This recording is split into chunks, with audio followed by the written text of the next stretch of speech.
We are live. I was going to ask if you wanted us to intro what our characters look like to the Well, newcomers. Yeah, so while Cody is getting the stream set up, It's already started. It's already started? We're okay. live. Okay. So, for anybody watching and viewing, welcome to The Haven and our second session in one of the two new games that we have going on. Tonight, we've got a few new players and a few new characters that are being introed. So we're actually going to start with character intros for the party that has already been involved in the campaign that was involved last session. So we'll just get started. That way, you new players can hear some character intros from some veteran players, as well as get a feel for the party. So, Tormy, why don't you go ahead and get us started? Right as I took a bite, right? Yep, of course. I can choose somebody else. That's fine. I got it. Okay. So winners at above board, or above table, Warren Silvers von Hunt is a natural-born Lycan blood hunter. I'm not withholding that anymore. That was already popped last session. In his humanoid form, he is bald, normally wears a dark cloak with a heavy mantle with the hood up, but when the hood is down, you can easily tell that anywhere that's normally got hair, like eyebrows and a normal hairline, he has black and silver line tattoos. If you get close enough, you might be able to tell that they're alchemical in nature. His eyes are yellow to, yellowing to a pale gold in depending upon the light, and he's got a light tan with a lot of fine white lines across the like shallow old scars. And pretty much the rest of him, he doesn't seem to be wearing any armor or very many weapons. He's just got a couple of crossbows and a backpack, and the rest of him is just like soft leather.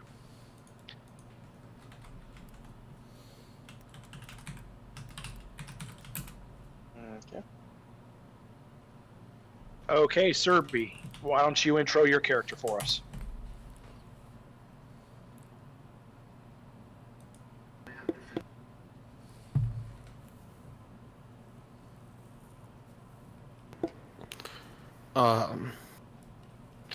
I hope I have the right character up.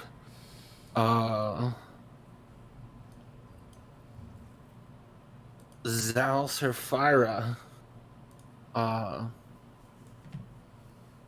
is a medium tall elf, really dark tan skin, brown hair, and just green eyes.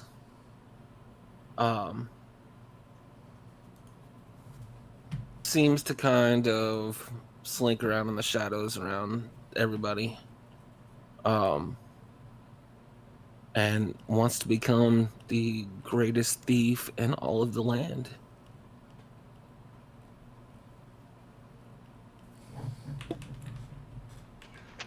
Dutchy. Yeah.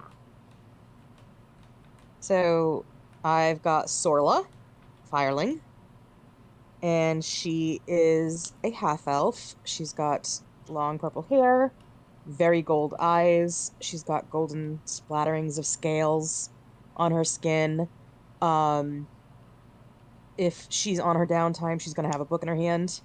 If she's not on her downtime, there's a 10% chance she's going to have a book in her hand.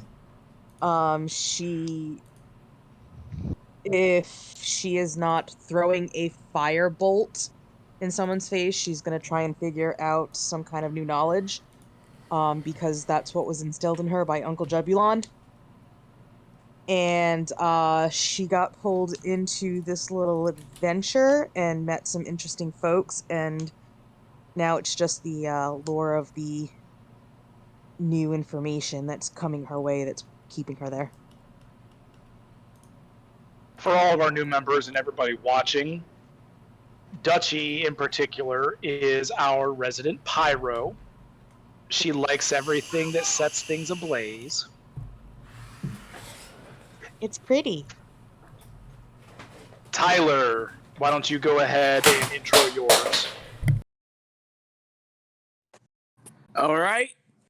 I am playing Maxilin Gar. He is very much the astute elf of the woodlands. He is a monk. And he is part of this adventure simply because of the sheer fact that he was hired and he wants the money.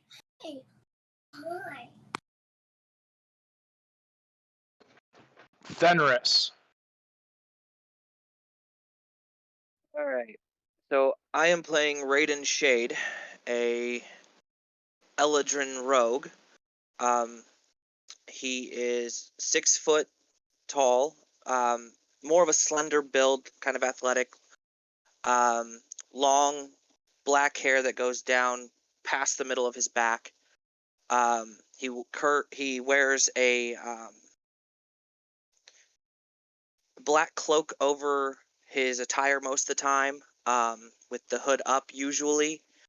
He has his eyes are turquoise on most occasions. If something piques his interest, they shift to a more of an emerald color.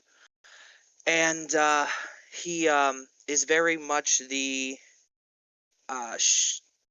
Sherlock Holmes of the group. He likes to get as much information as he can and try to figure out riddles and mysteries and solve things. He is definitely the investigator. All right. And Cody, can you hear me? He stepped away. I know he stepped away. I just wasn't sure whether or not he was within mic distance. So we're going to let Cody intro his character once he gets back. I'm in earshot, but it's going to be a minute. Okay. His character was introduced in our RP section on the server to the rest of the party. So whenever he gets back, we will let him intro his character. But we're gonna do a little recap here. So last session, in our first session, our group was contracted by the King of Altessi, King Rybrand, to seek out information on a mysterious new threat to the world of Orland that goes by the alias the Raven King. Rybrand gave the party all of the information that he and his Knights Eternal had gathered in their efforts. The Raven King was once a champion of Pathos, the creator god of the world. He was Pathos's paladin in the very first group of heroes that fought, defeated, and sealed Tiamat, the god of chaos. His crest has been found to be a red crescent moon with a raven perched on it with its wings spread. And on top of the raven's head sits a red crown.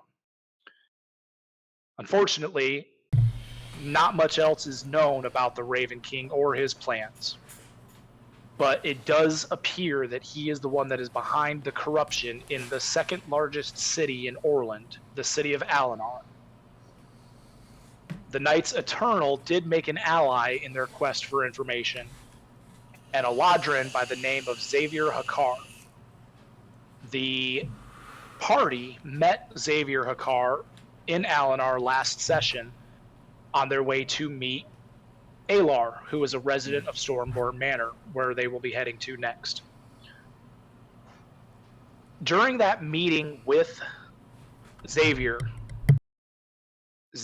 informed all of them that he has been working to find information of his own on the Raven King. Because the Raven King burned down his village while he and the other warriors of the village were out hunting. and in the process ended up murdering his wife and his daughter.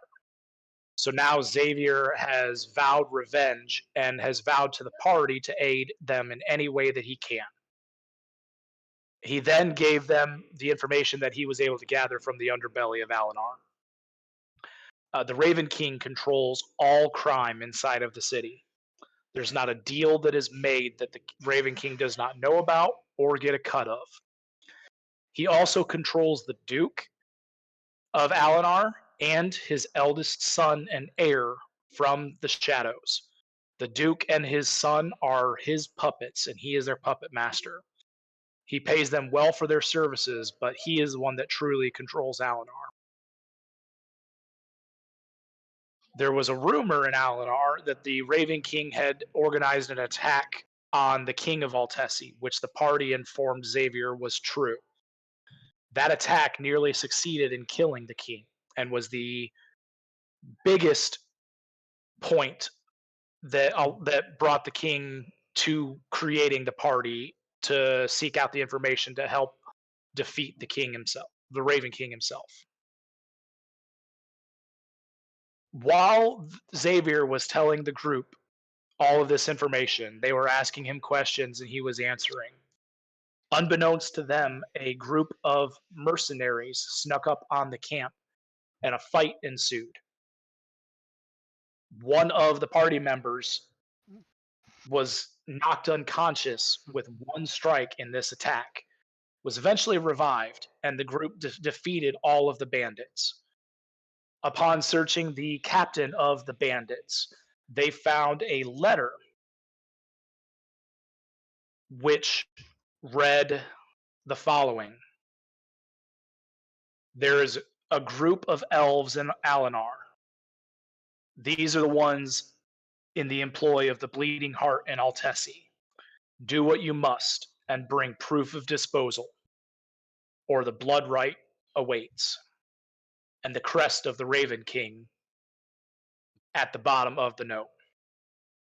For the new players, these messages and images that are being shared can be found in the in-game notes under the campaign category. After the encounter, the party rested up at Xavier's camp while he disposed of the bandit captain's body, and they set out at first light for the town of Silvaria, where they checked into the Green Wolf Inn.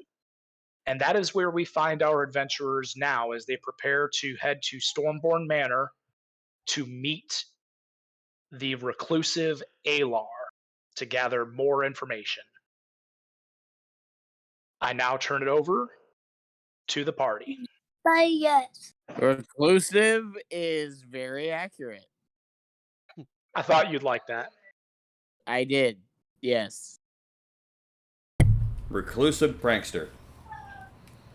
So you all find yourselves in the tavern in town, which Dutchy, remind me what the name of the Frackin' Fairy Tavern.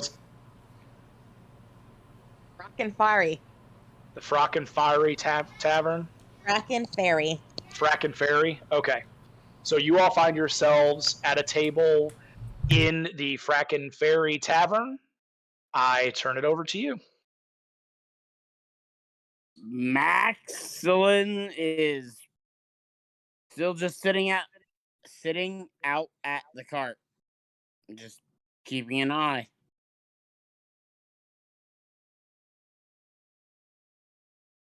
Sorla's reading.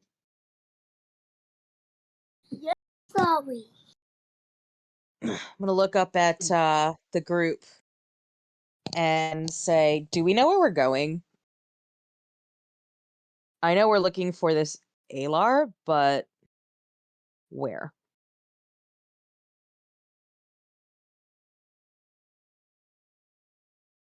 Good point.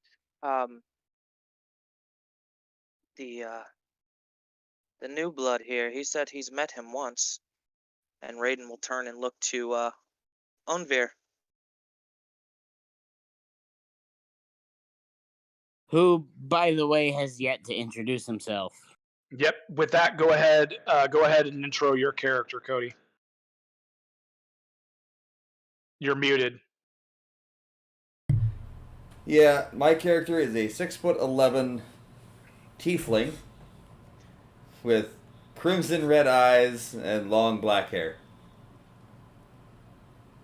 He's also very pale, for reasons I won't go into here. Are you not revealing everything? Well, no, of course not. He is a rogue. Well, he will be, and at low level.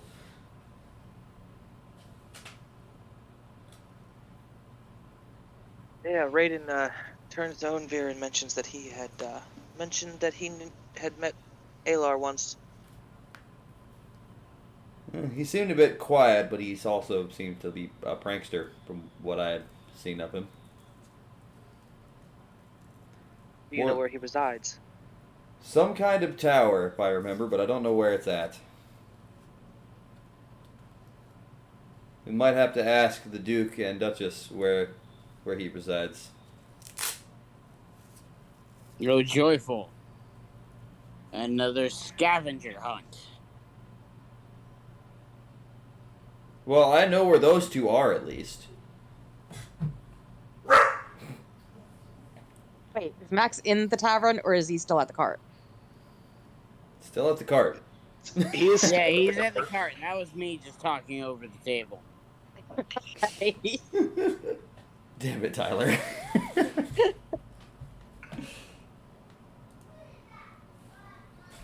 So, I don't think we can just walk into the home of a duke and a duchess. Well, I could. I've been there. Gotta knock first. Well, yeah. I mean, I could go knock on their window again. I did that the other day. The wrong accent again. Oh. I'm curious as to know how that turned out, but we don't have time for that right now. Well, I mean, you found me in the corner passed out drunk. I swore off drinking. Enough said. Yeah.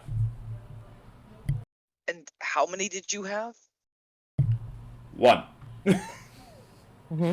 I haven't drank in 20 years. Fair.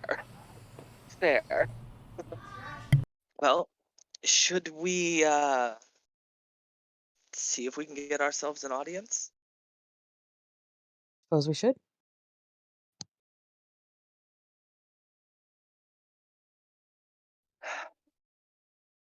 It beats just talking to everyone in the entire town. Especially Fair if he knows enough. it. At least he knows how to get there. All right, Onver, you're on you're up. All right.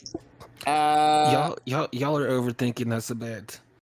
Walk I up to the will be right bartender and back. ask if they know where Alar is.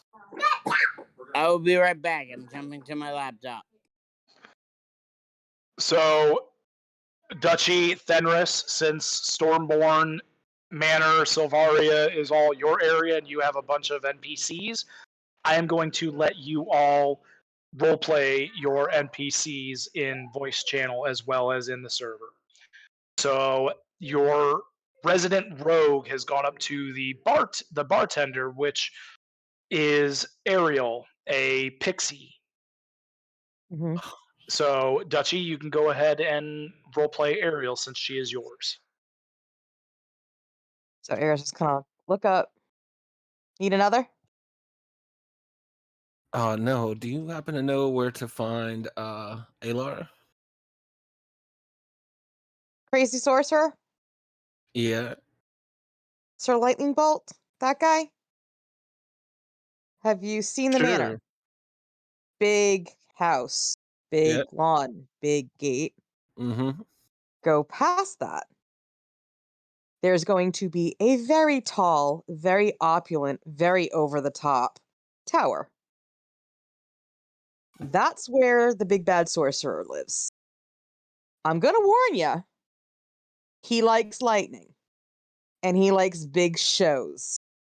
So if he doesn't realize you're coming, watch out for storm clouds. Okay. Turn around, walk it back to the group. Well, I found out where Alar is now. No need to bug the Duke and Duchess, the lords of the manor. Turns and looks at Zayos and goes, I'm surprised you wanted to take that way than the chance to potentially get something from a manor owned by a duke and a duchess. It's a little early to be trying to steal from magical people, you know. Just a little bit. Just because I want to be the greatest thief in the world doesn't mean I need to start off with a manor house that could probably kill me. Fair enough. That's Shall we move? that's the wrong banner house there, Serby. No. Our manor, you just gotta watch out for what lurks outside. Mm-hmm. Yep. All of a sudden, So, you know what would be the best would be the fact that the rogue that Serb is playing would suddenly disappear due to the god that Serby plays. I was thinking more of the four-legged variety. Oh, I know what you were thinking. Not that part, is it? So, we walking or we taking our horses? It's not that far. Alright. Sounds like we're huffing it then. We can walk.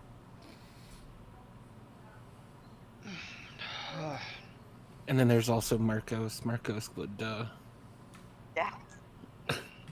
Well, actually, Marcos, I think at this point is probably out collecting information.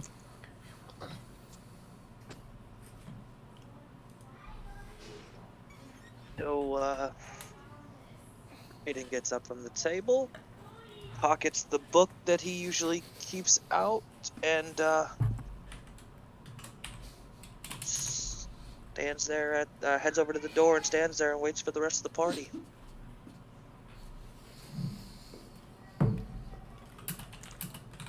Orland's gonna walk in from outside, from his walk from 5 days ago. What I miss? Oh, we're just Going about for to a get walk. started with why we.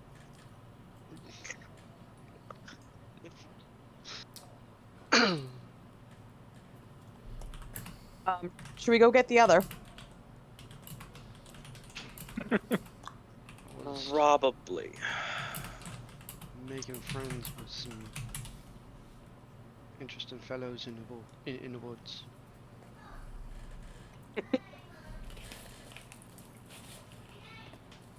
Well, I think. No. Were you just being an asshole? Am I You're me? coming in light. No. Cody mute.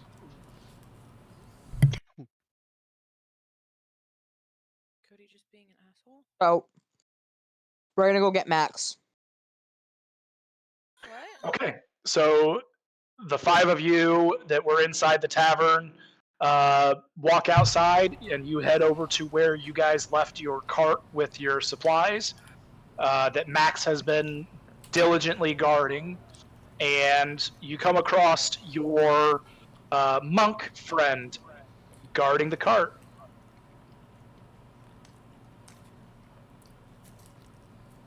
No, Max. So, do we know where we're going? I know. yes. I was given directions.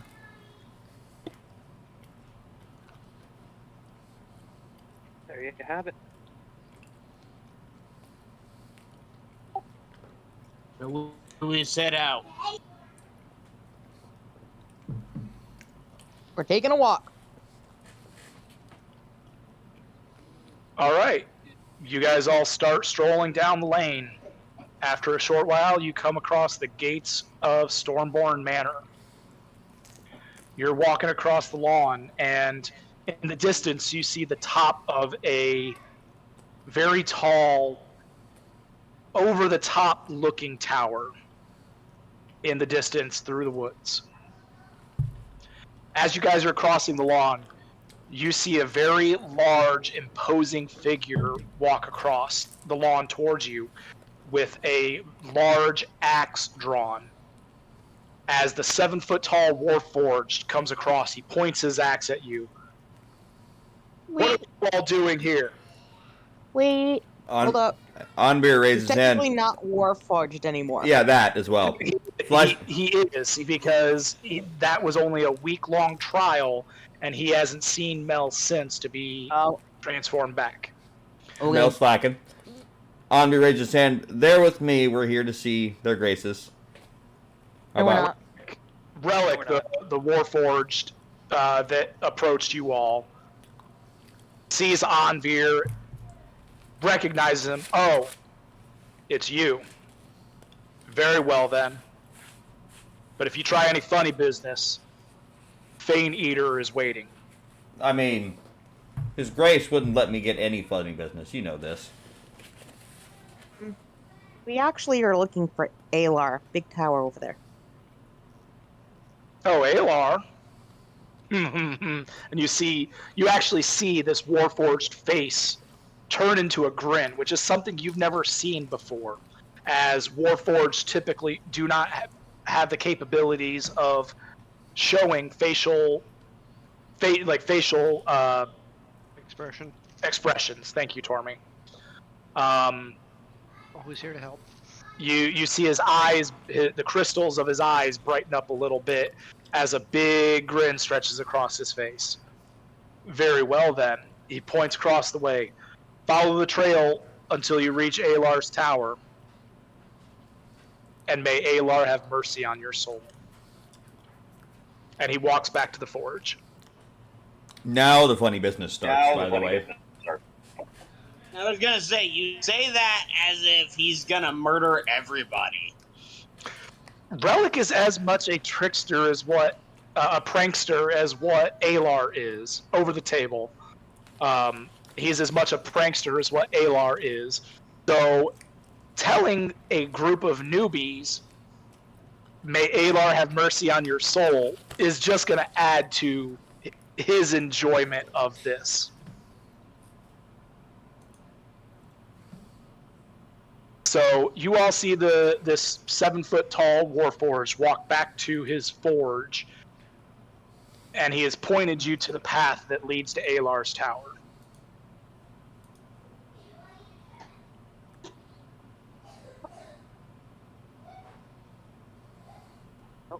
Max just everybody and says, all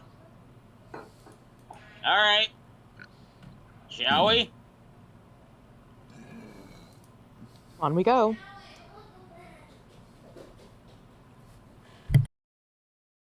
All right, you guys all follow the trail until it comes to a stop at a very tall tower.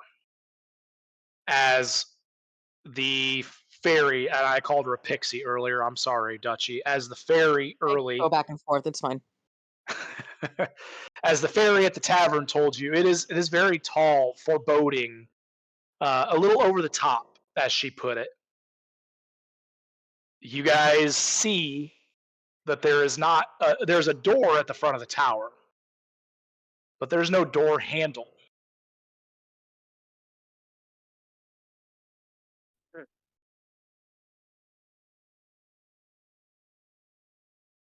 I knock. Maxwell just kind of looks at the door like, how are we supposed to get in? I knock. No handle. Sorla knocks on Alar's door.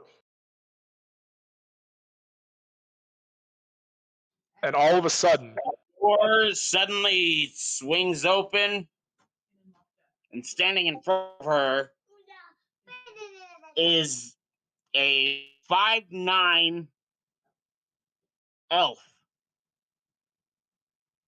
And he looks at her and he goes, "Can I help you?"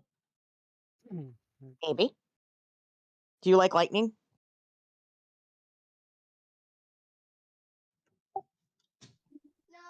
Yes.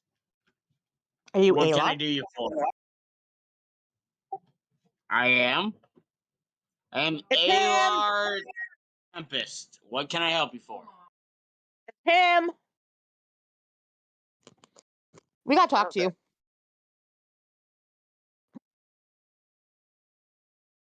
We were sent by the king to investigate the Raven King, and he said you were once a party member of his. Alar looks at the group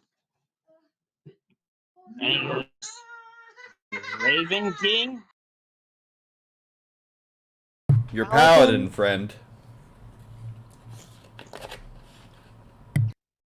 First paladin of what's Pathos.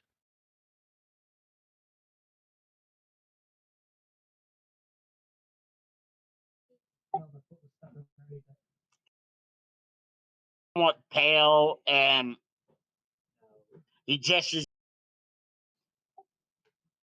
As soon as everyone's inside, he closes the door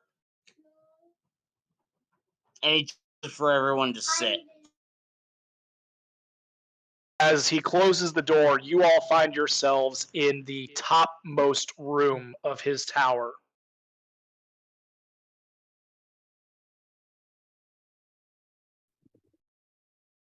I don't remember climbing stairs.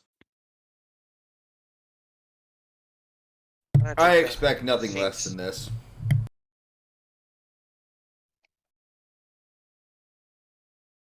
Raiden is going to take a seat and pull out his book.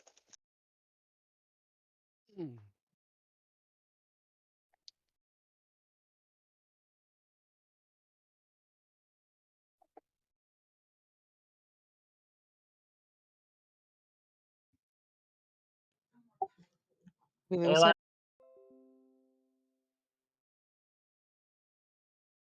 What was he like back then? sorry, dealing with the little one.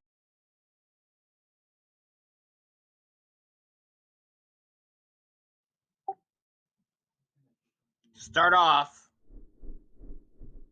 I knew him as Vidar.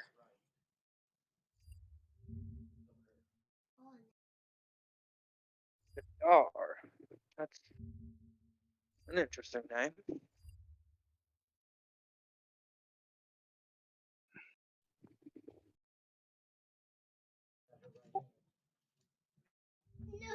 When I was with him,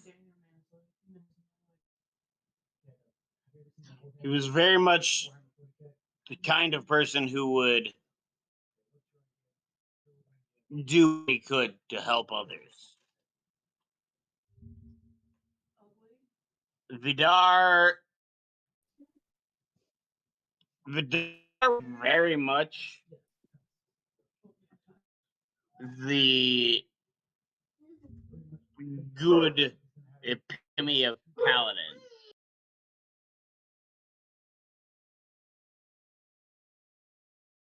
Oh, stories we hear now.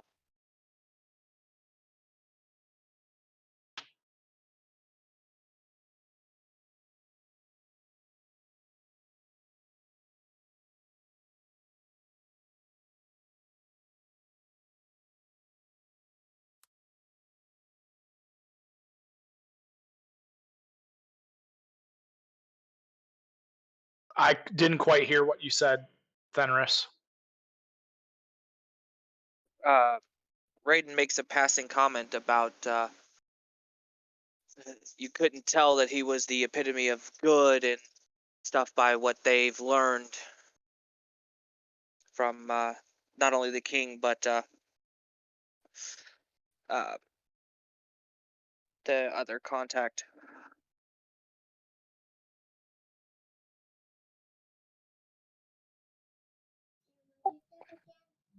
Alar continues to look I at the just group. realized I and was on says, mute.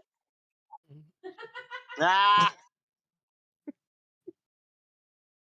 From what we hear, last city we were at, he's got his hands in every pie.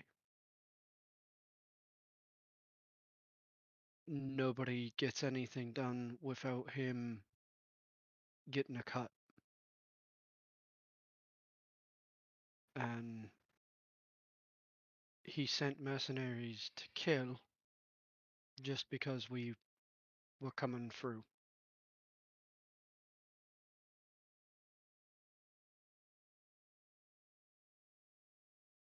Do you know why someone like the man you used to know would become somebody like that?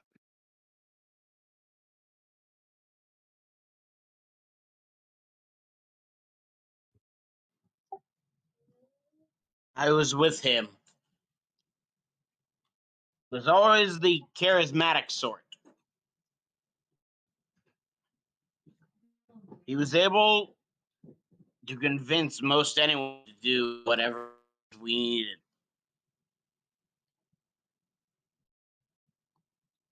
Alar then turns around and walks to a window and just stares out it.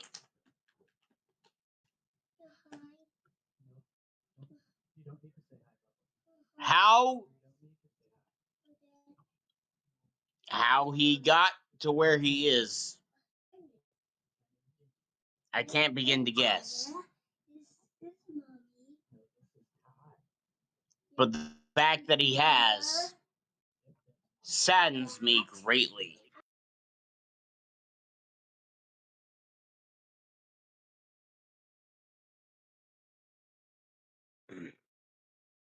Any idea how he survived as long as he has?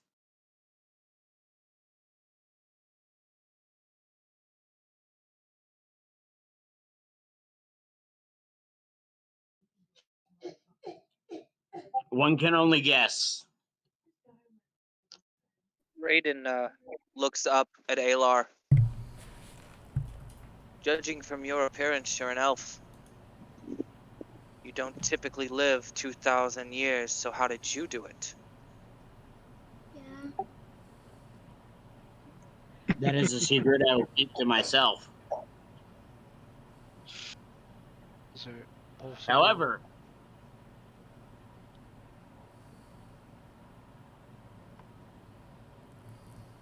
though my party decided not to use the method, I did share it amongst them. So, One since can it's only guess. anybody's, One can as only you're guess saying, that Vidar Yes, Daddy. I know. copied said method.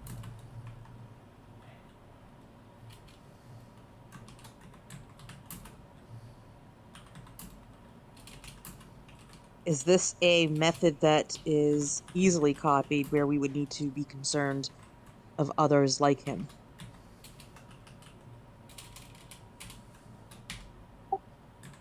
It's not. The method I have used to prolong my life is one that is difficult to copy. Hmm. Then I pose this question. Is it a method easily reversed or possible to be reversed?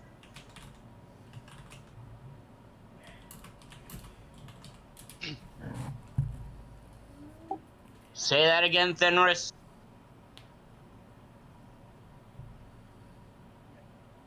He poses the question on whether or not the method could be reversed. Reversed? Yes. Easily, not so much.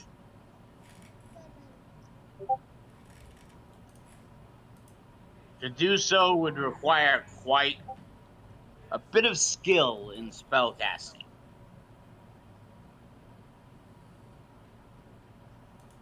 Can it be taught? It can. Then I may be seeing you again.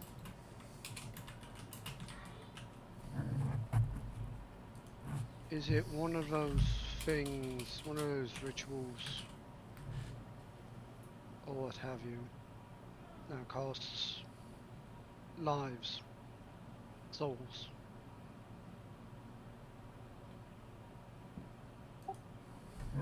It costs no lives. It costs no souls. Save for the one casting, should they royally fuck it up.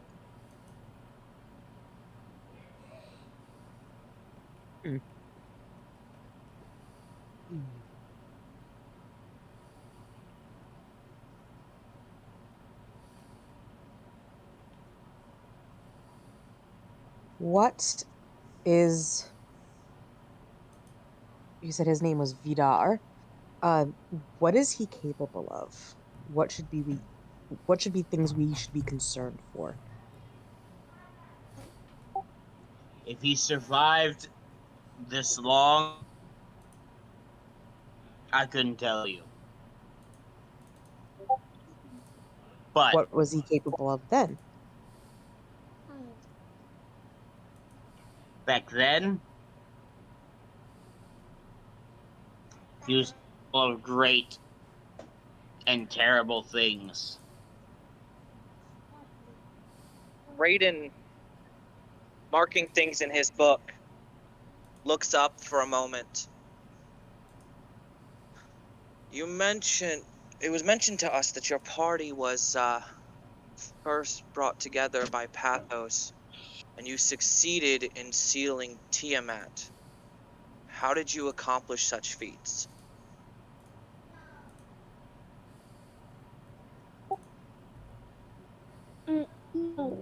Soul for a soul. And whose soul was given? Vidar's.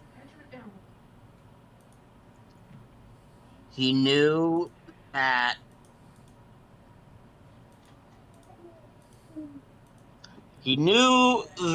he would be the one to sacrifice himself. For only a soul given willingly would seal her.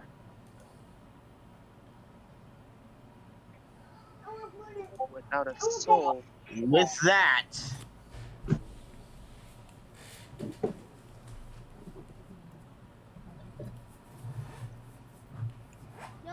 that, he gave himself.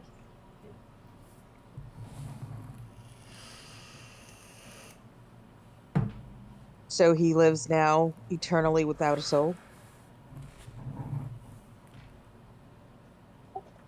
I don't have an answer to that. As a different When perspective. he gave his soul,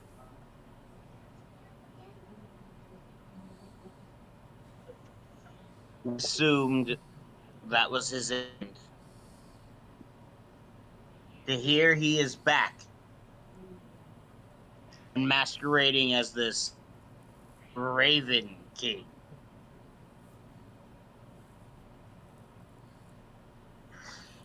doesn't sit well with me. That doesn't sit well with us either.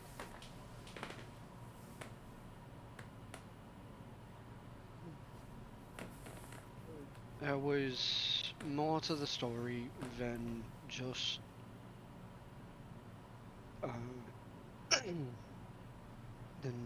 that she was bound.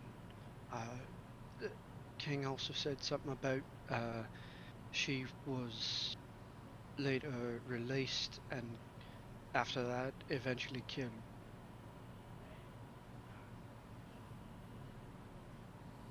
If her prison was released and his soul was the prison. Is it possible that when the prison was destroyed, his soul was returned?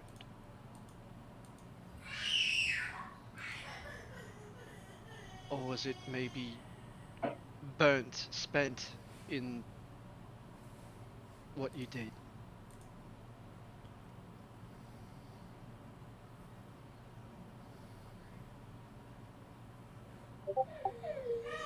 It's quite possible. However, I can only speculate. I can only imagine how torturous it would be to have such a powerful and evil creature banging against you for thousands of years. What would that do to anyone's psyche?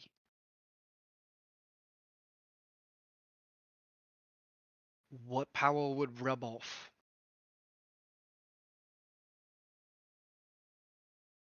And how would you break? Think about that. It might not just be him anymore. It might be part of her. That was my thought as well. That prison was only broken recently. And how long has it been active? Would he have felt it while it was active?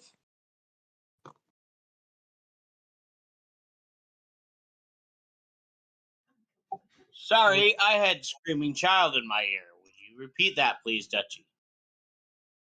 Would he have been feeling any torture to the soul while it was actively Tiamat's prison?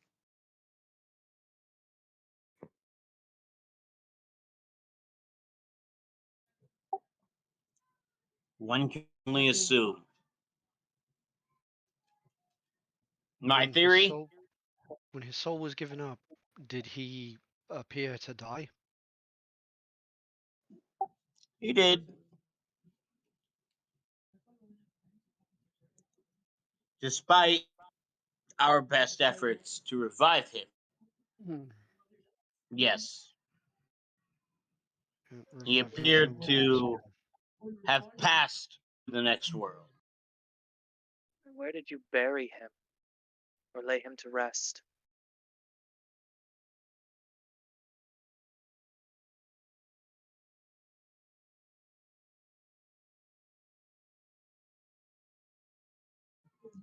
We laid him to rest in an area close to his home,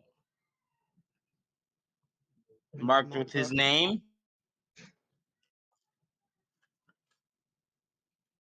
Could you mark that on a map?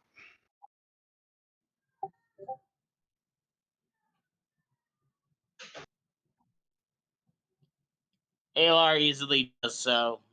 He grabs a map of the continent, and he marks where the grave would be. How far off from Alinar is the grave?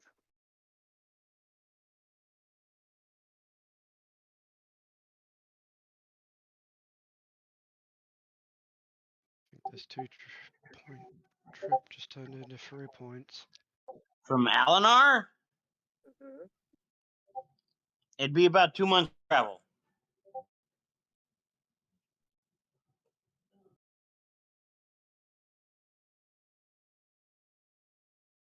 Where is it located? He looks at you all. He says, in the very heart of the Dragon Tooth Mountains.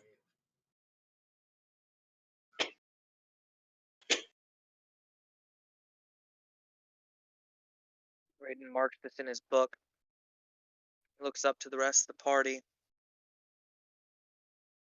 If Warren and my suspicions are anywhere near correct, we need to check out that burial site. See if it's Mhm. left the way it was, if it is the way it was left, or if it's been disturbed. And if it was disturbed and left open, how long ago it looks like it was disturbed? Exactly. And if he's been physically active only as long as that prison has been broken, we may start understanding where this came from, where this all happens. Should you wish to make the journey, be aware it is very perilous.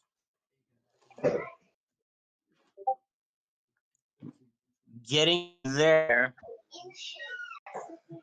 will not be easy. Beginning to be a bit of a theme with this adventure. Did your friend leave anyone behind?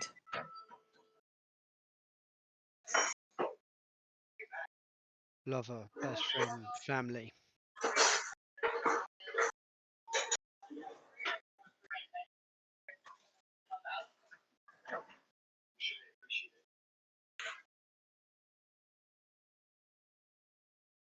Aside from your party, was anyone still close?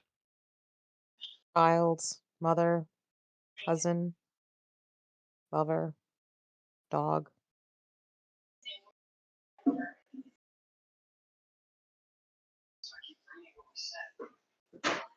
Pen pal. What was the question? Did your friend leave anyone behind outside of your party? Not that we are aware. Also, do you know anything about something called a blood right?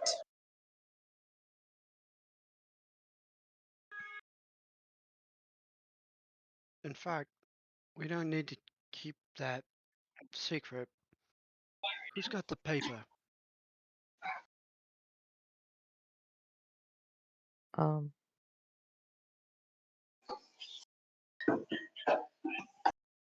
You seem really well learned. You might be able to identify all of this better than we can. The blood right is something that must be avoided at all costs.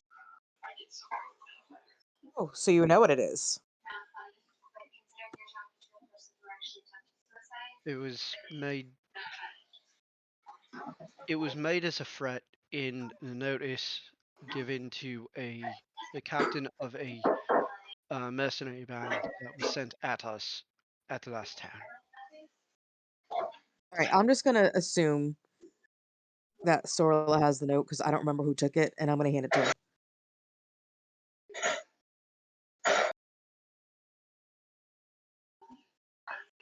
Actually, I'm pretty sure that Sorla was the one that took the note off of the body to begin with.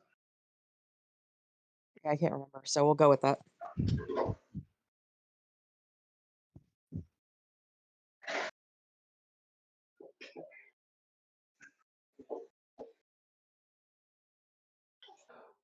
So, what note is being handed to ALR? The one that was left on the body, talking about bring back proof of bodies, or you'll face the blood right. And had the sigil at the bottom.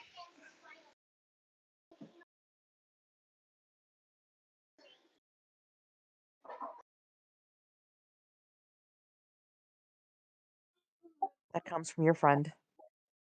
ALR takes a note,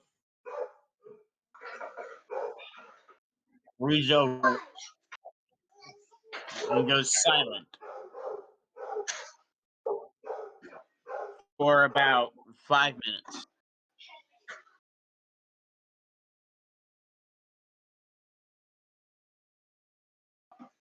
Awkward.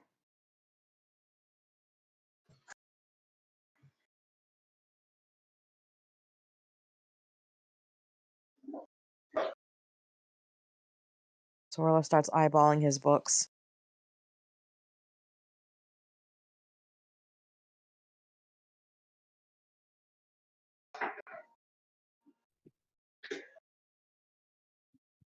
He looks at everybody.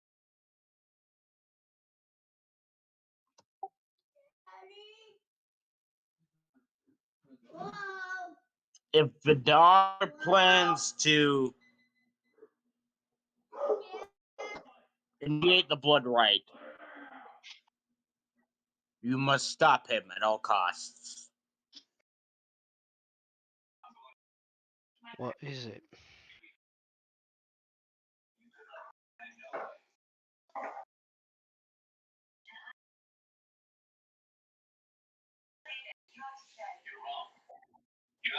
The blood right essentially is an alternative path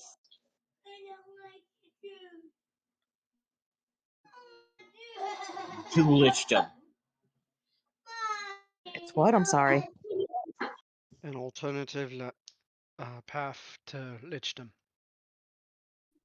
Oh.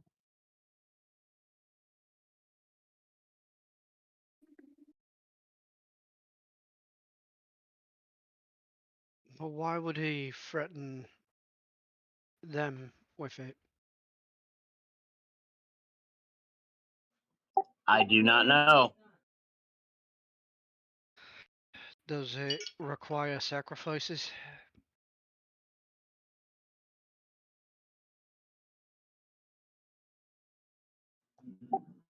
Not that I'm aware of.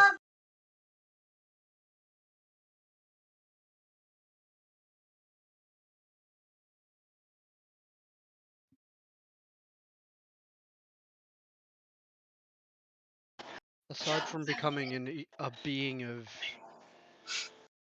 absolute evil, what are the other costs of this ritual, this blood rite? What does it damage?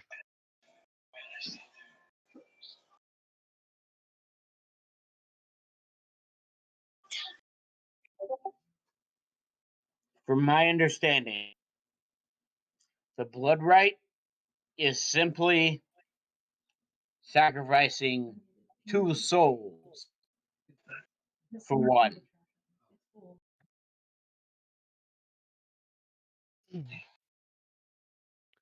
Thankfully, it's not thousands, but that's still not the preferred thing.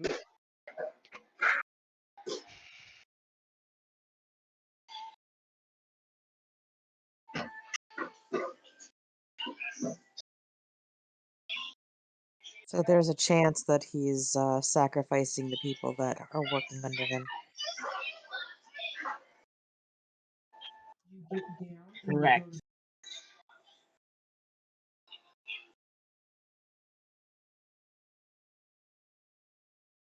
Well.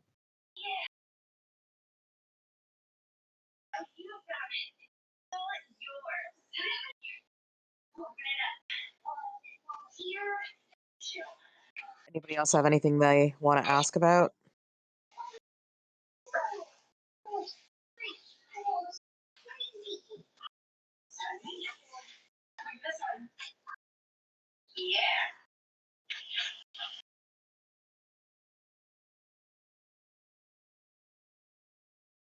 Anyone? I was giving Thai food. Aylar just looks to the group, eyes each of them.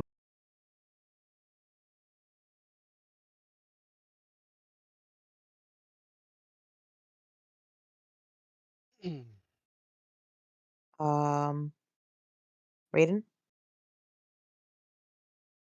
Sorry, I wasn't gonna say anything yet.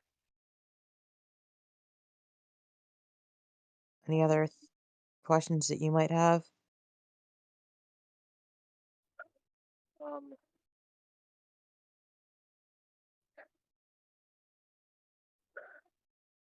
How long does from the points on the map, center of the Dragon Tooth Mountains, where does how long of a journey does that look like it would take us from Savaria?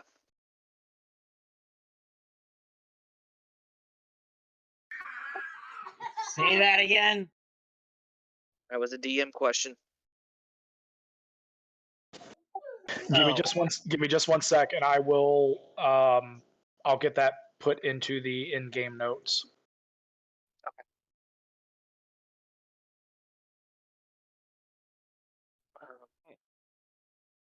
Sorla's gonna look at the klepto. You've been quiet. Any questions from you? No.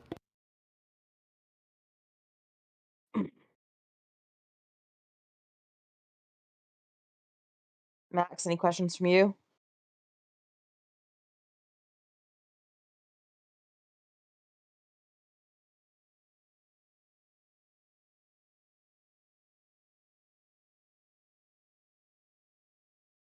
Ty?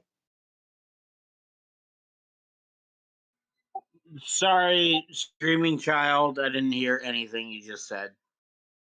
Sorla's asking Max if he's got any questions.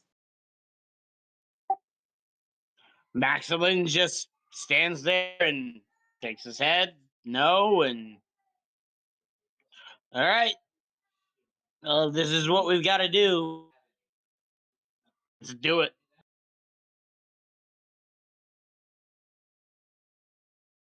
There. Did we lose him?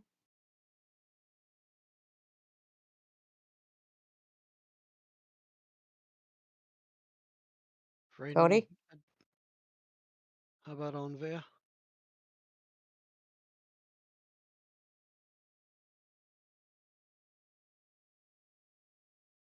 Or not? Hey, he can hear you. Ask it again. Does Anver have any questions?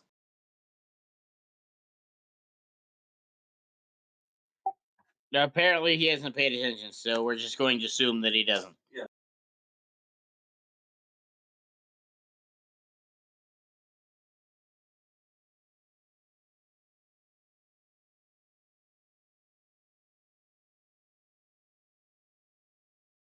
I think that's all of us. Do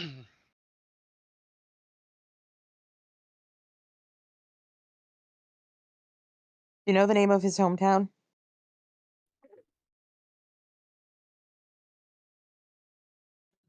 The name of what? His hometown?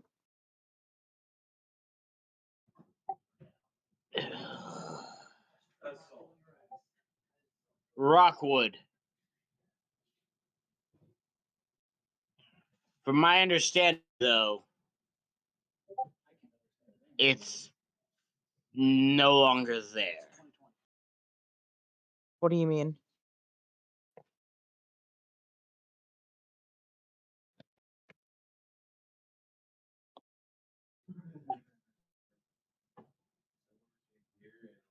It no longer exists.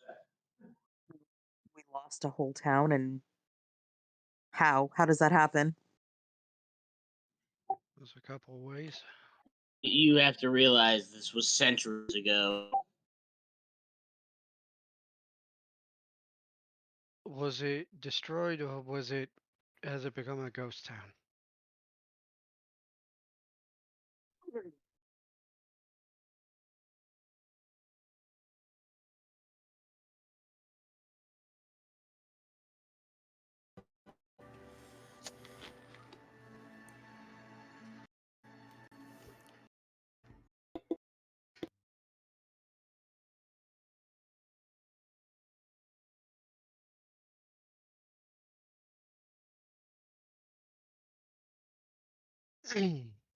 Tyler? I'm assuming Screaming Child. I would assume it was destroyed. It's been hundreds of years since I or any of those I called my party mates had been there. Do you know if any of your others still alive? They've all passed. Are you certain? I was at their burials. I mean, you were out So, Vadar's too. barring any necromancer reviving them, they are all past.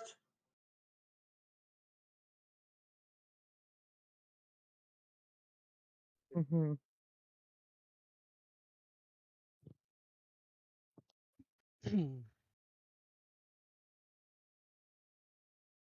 Is there a way we can, aside from coming back to your tower and bothering you here, is there perhaps another way we can contact you?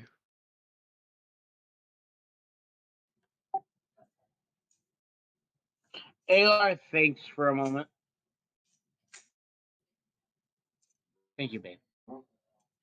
Alar thinks for a moment. Then he looks at you.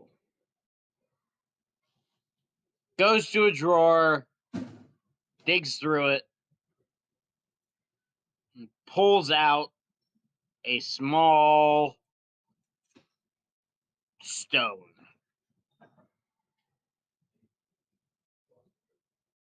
He holds it out. He says, "This sending stone is connected to mine. It is the only one that will work to get hold of me.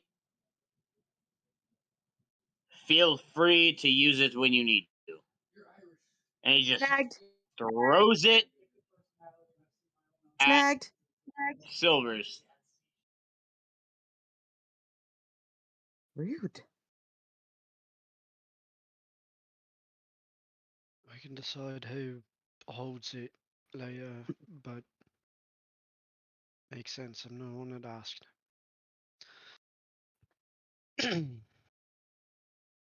This way we don't have to take up your time. And if something comes up, we can still ask.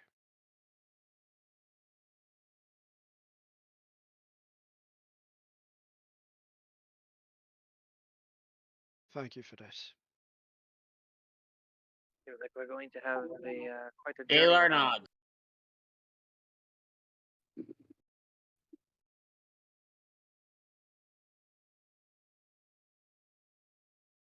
I know it looks like you've got plenty of other things here and probably the money to have whatever habit you want, but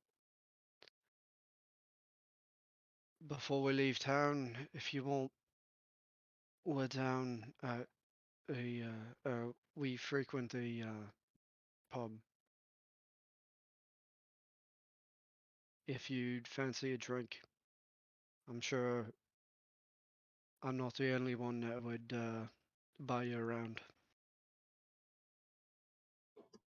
Alar chuckles and he just looks at you and says, "I appreciate the offer, but I'm fairly certain I'd drink all of you under the table."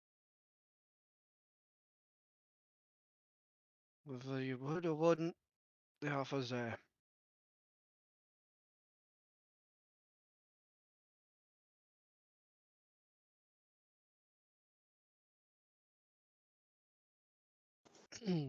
Hey, Ty, above the table, check your DMs real quick. Oh, I saw it. I saw it. Don't worry.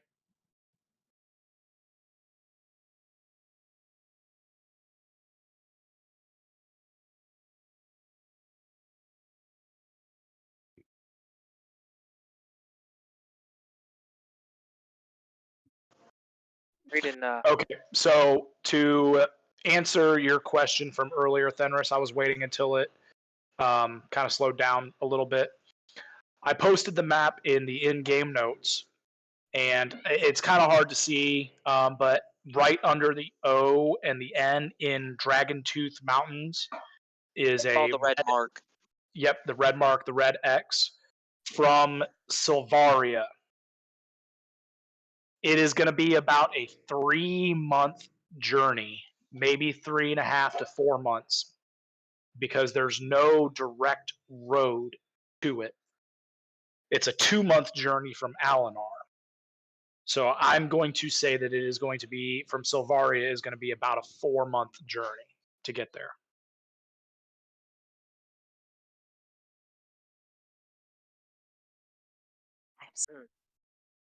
Anyway, you were getting ready to say something about Raiden, so continue, Fenris. Poring over the notes that he's been taking from what he's heard, what he's learned, what he's already learned from the others. He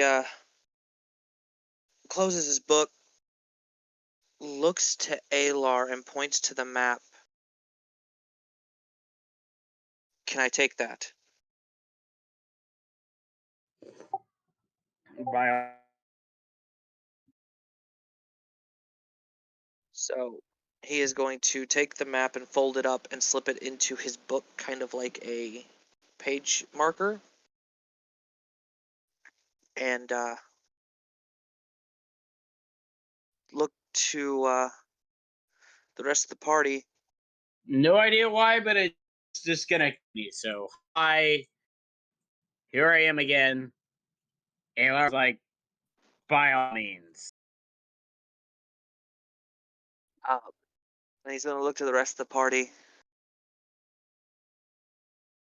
4 months. It's quite a long time to get to that location.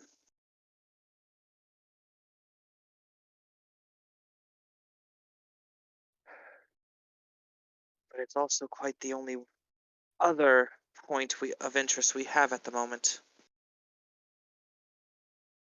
He looks back to Alar. Wait, is another point that we could ask. A ritual where he gave his soul for her prison. Where did that happen?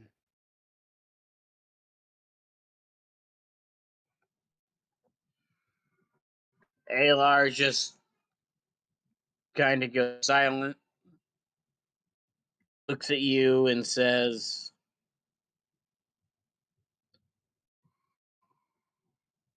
that is not something I'm willing to talk about. Brings up too many bad memories. I apologize. After Warren finished speaking, Raiden kind of tilts his head, looking at Alar. It's not something you wish to talk about. Yet you've told us that the blood right needs to be stopped at all costs.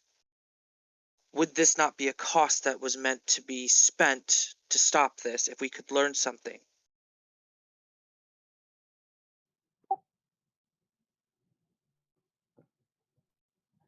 That is not something I'm willing to risk.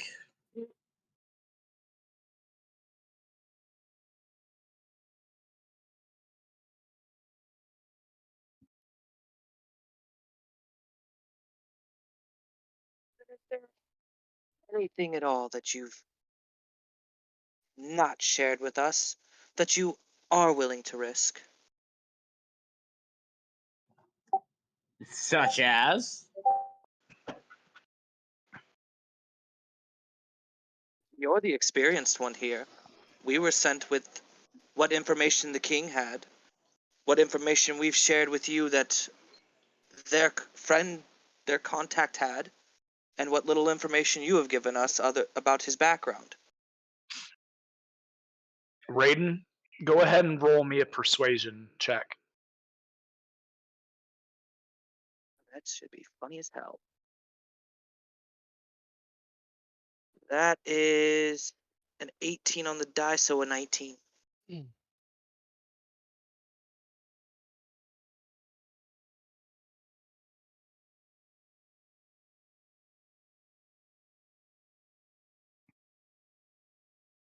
Did that come through? Yes, it came through. Alright, I was just checking. My net's Alar, kind of wonky. Alar looks at you. And he says, what I've told you as a courtesy to that fool who sits on the throne.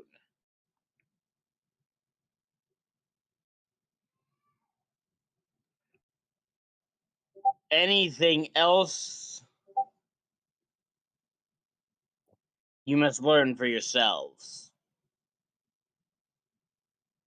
For I am not willing to incur his wrath.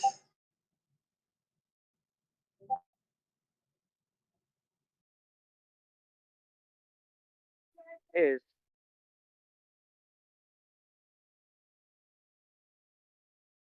The Raven Kings or another? Alar remains silent.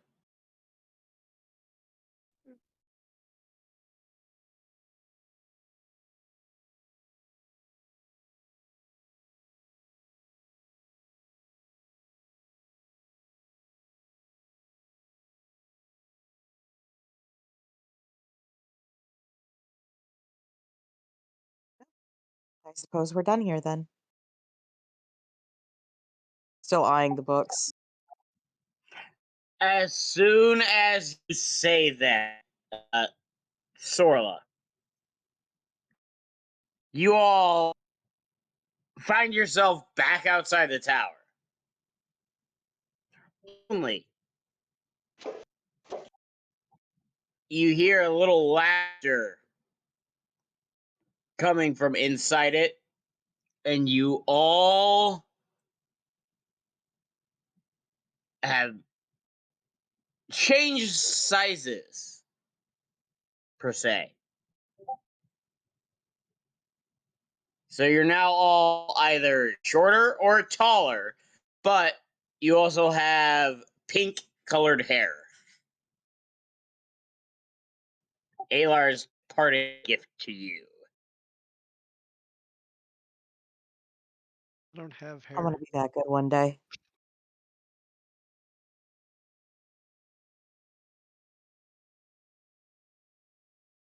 No, I'm not used to being this high up and not furry. Wait, are we taller?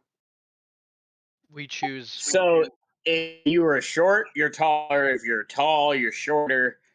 But you're all covered in pink fur. Except for Tormy. In Tormy's case, he doesn't, other than his height, his physicality doesn't look any different. But once he transforms, It'll be that'll pink be fur. a different story. No, you should have it so that he's pink and furry now, and if he transforms, he has no fur. Nah. He's gonna transform into this giant cotton candy pink werewolf. Oh, he should transform into a hairless cat.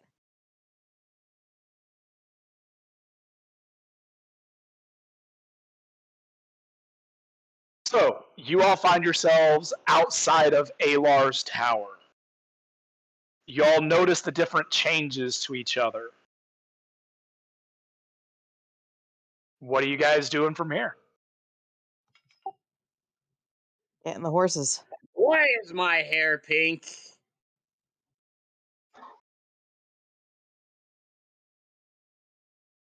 It's quite suiting. Maxilin also realizes that not only is his hair pink, but he also has no eyebrows now. Gee, thanks, Jeb. You guys travel the path back. Wasn't this Alar's prank? Yep. I You just can't added to it control a little bit. Alar's. I You added can't. to it a little bit.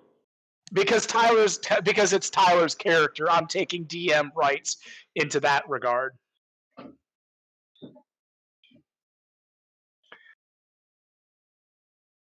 So you all travel the path back to Stormborn Manor. You're crossing the grounds, and you see the tall warforged known as Relic standing outside his forge, eyeballing you all as he starts laughing extremely loud. All of a sudden, a messenger rides up the lane, looking a little frantic. Relic notices him and runs up. The messenger jumps off his horse. Master Relic, it's terrible. Outside of, out, and he starts stuttering through before Relic casts a calming spell on him. Many thanks, Master Relic. Outside of the sphere of protection around the land, there's a large group of mercenaries. They cannot pass through the shadows, but they are circling the grounds. I don't know what they are doing. I don't know what their intentions are. I was bringing this message directly to the Duchess and Duke. Relic assures the messenger that he will get the message to Lilyway and Fenris. You all hear this exchange go on. The messenger returns to town, and Relic immediately heads inside to inform Lily and Fenris. Well, looks like we got a job to do. Well, it looks like whatever we had faced in Alinar might be waiting for us here. Feet.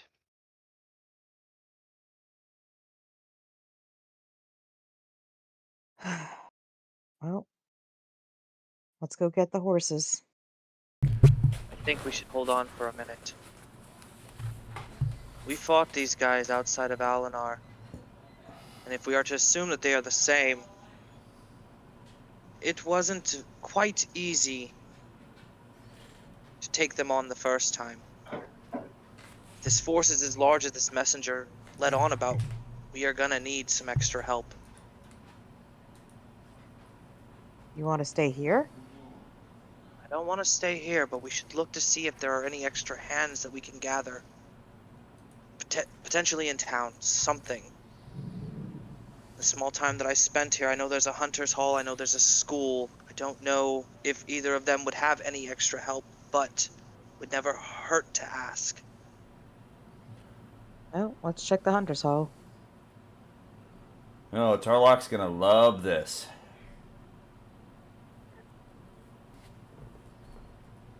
Over the table, it's Talrock. Is it? Yeah. I mean, you screwed We're up on a roll Onbear's tonight. name too, so. Called him Onver. Onbeer. So. Oh. We're all on the roll. So, you all make your way back to town. You go to the Hunter's Lodge and speak with Talrock. And Talrock informs you all that he has no extra hands, but you should try the tavern. There was a few new arrivals that may be willing to assist you all and sell you their services.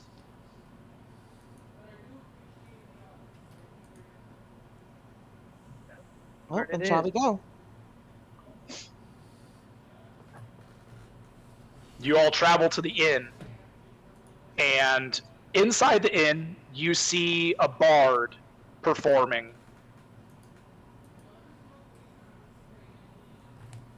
You also see that the bar is not necessarily filled, but there's several people that normally do not visit this tavern. You see an elf sitting off in the corner. The bard is performing. You also see another elf with a rather young orc sitting at a different table. Oh, good, a distraction.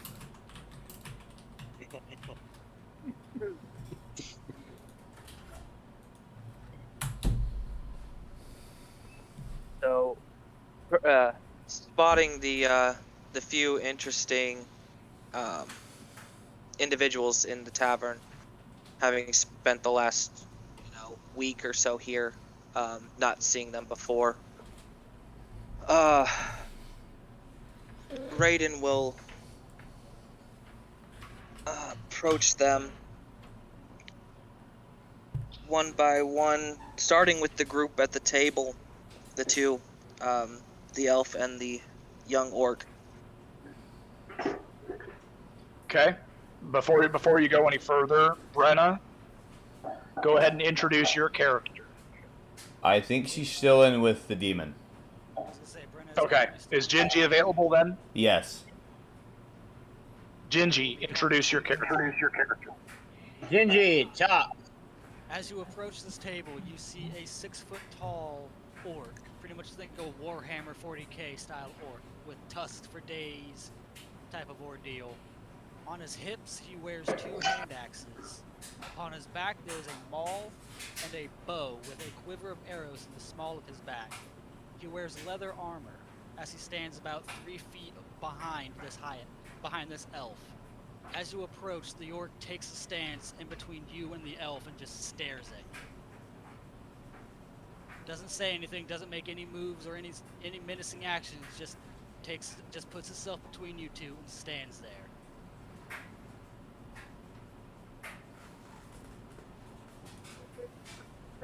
Okay, go ahead. Brenna will be available in just a moment.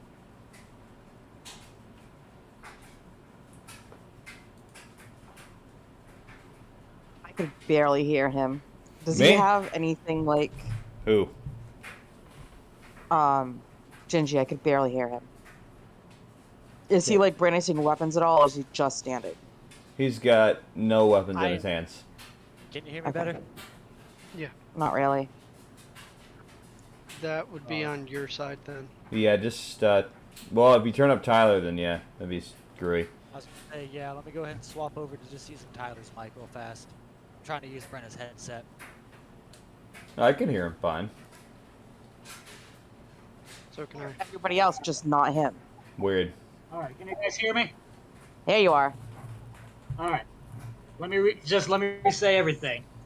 As you approach, you see the 6-foot-tall orc. Pretty much think Warhammer 40k style orc. He's got tusks for days, an underbite. He's wearing leather armor with a hand axe on either hip, and a maul and a bow on his back with a quiver of arrows on the small of his back.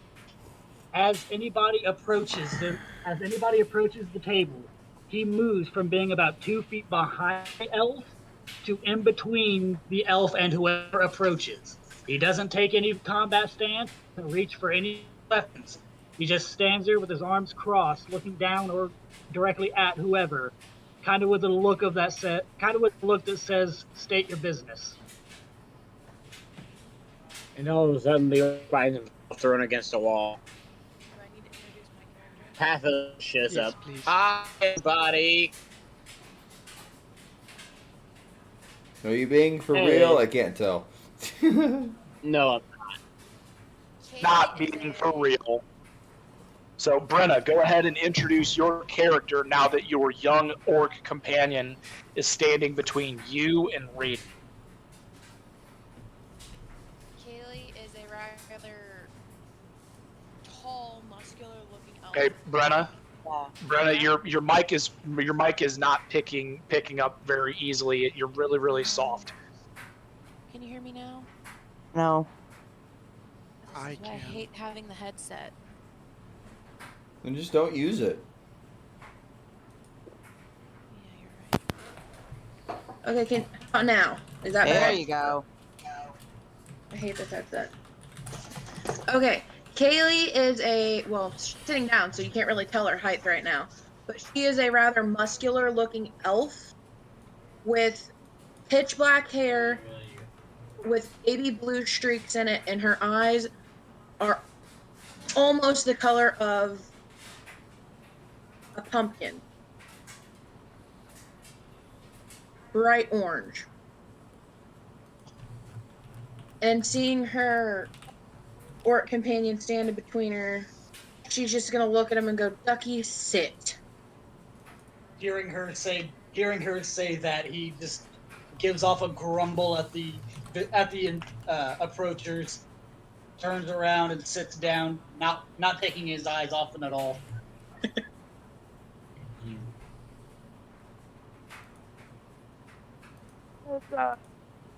As this He's a little happens, grumpy.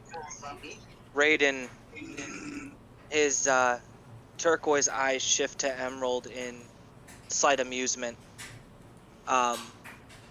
as he looks over the orc and the elf, not really showing any sort of reaction. His face is still kind of, just plain.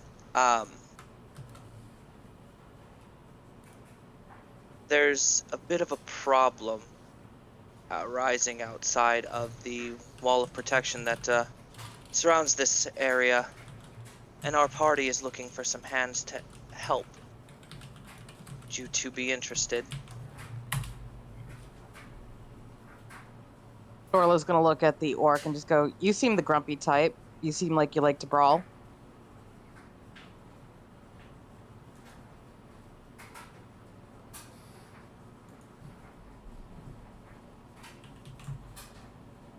Man, a few Can you words. say that again? You seem like the type to brawl. Just gives a grumble. Man, a few Kind of words. gets slight nod of the head.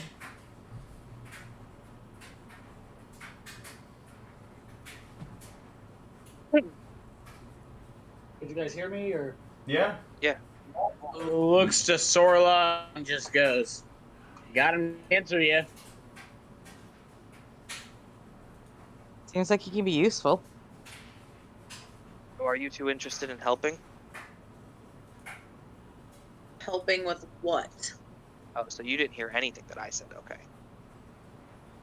Right. Oh, you did explain what you guys were doing? Yeah. Yes. Well, Okay. at least And the ignore- part where we're getting completely surrounded. Right. So as Raiden, Sora, and the rest of the group get their acknowledgement from the elf and the orc, Raiden turns to the other elk sitting at the table. Captain Blossom. Elf, sorry. Captain Blossom, go ahead and intro your character.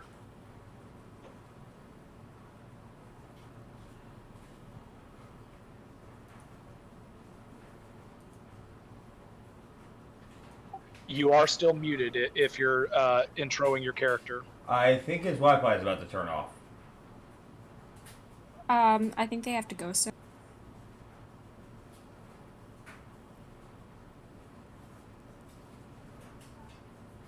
Just take a look at out of character chat there, Jebus. Yeah, I see it now. Okay, so we'll introduce his character next time. Valis, go ahead and intro your character. Valis is a tiefling bard, looking around 20 years old. He's 6'10", he's 6 foot. He has purple skin, black hair, yellow eyes. His pupils are kind of like cat-like slits. He wears a gray corset, blue vest. His shirt he wears is translucent, and he wears many rings and like having like earrings, rings around his horns, tail, and even having like a choker, like a ring like choker around his neck.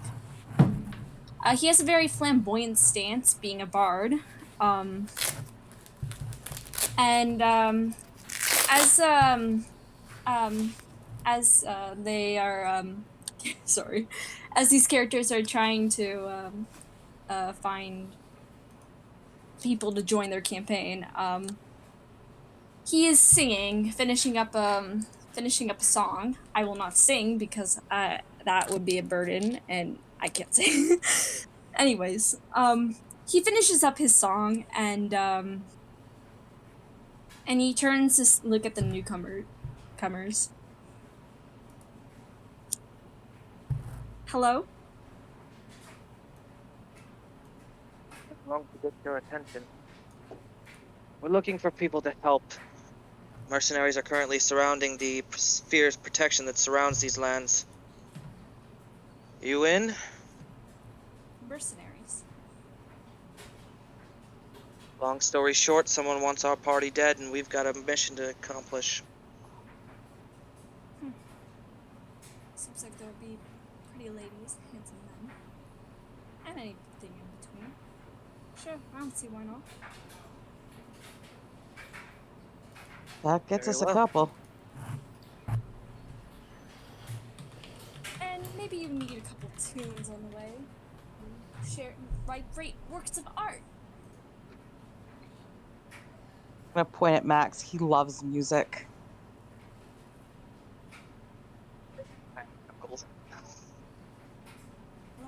Isn't that nice? She's being serious. Max loves music.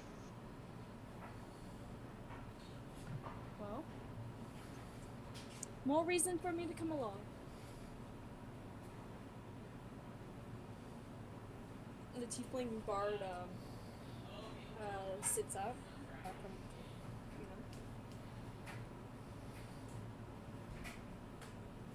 know. Congratulations. You guys are now a party of 10. Yay. Alright. We're going to do this. Well, the newbies are gonna need horses. They could ride in the Now cart. we've got a... Yeah. We've got a cart. Somebody can take my horse. I'm more than happy to fly. I was going to say, if we need to, the Warren is offering to, drive the cart. We can always take his war horse and strap it to the front for the extra weight, so it doesn't slow us. I wasn't even considering being on the cart myself.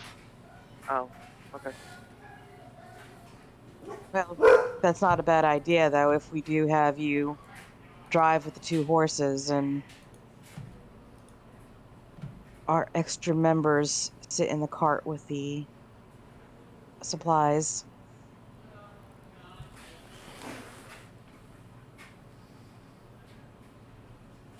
Wouldn't be too bad working on sitting in the cart with Max.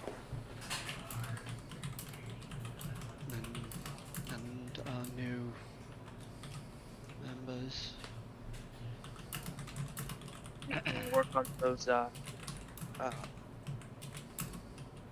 we can work on figuring out more about what the heck we're going to look for when we get to where we're going, if we get to where we're going. First, we have a problem to deal with. Is it a mountain? Yeah. Not at the moment. That's a later problem. Where are we even going? Through the mounting group of mercenaries outside of the defenses of this place, and then we're heading into the Dragon Tooth Mountains. To a village that is probably broken down and destroyed.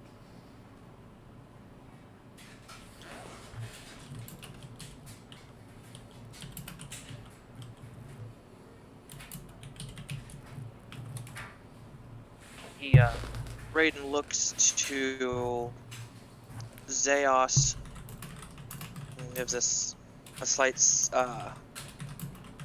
smile. Probably should figure out what we're up against before we do anything super crazy. You up for a little pop in, pop out of the shadows?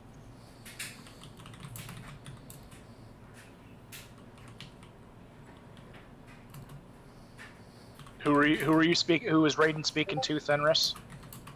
Zeos, the other rogue. Okay. I'm sorry, repeat that question. Or statement. Raiden looks to Zeos and makes a mention that it would be wise for them to basically scout out what's going on outside the shadow the shadows of protection, and asks if he would be interested in joining him for a quick, pop into the shadows, take a peek out, and pop back. Zeos can see through the shadows, so we don't really have to go into them. Now Jeb got his face. You know why, Jeb? You know Wait, why. I'm sorry. I didn't. I actually didn't hear what you said. I said Zeos can actually see through the shadows. They're just magical darkness. Yeah, I know. Yeah, I got that. I just wasn't. I was dealing with something else right there while you guys were figuring that out and didn't hear what you said. Yeah. So my face wasn't towards you. We know. So we can actually go to the shadows and make our way on the inside and see what's going on. Are you not a follower? Follower of what? No. I'm actually speaking to. Oh crap! Let's finish this character again. Raiden. Raiden. Look, he looks back at Raiden. Are you not a follower? Follower of who? Never mind then. Oh, let's go. Swear to God, if you were about to say pathos, oh my God.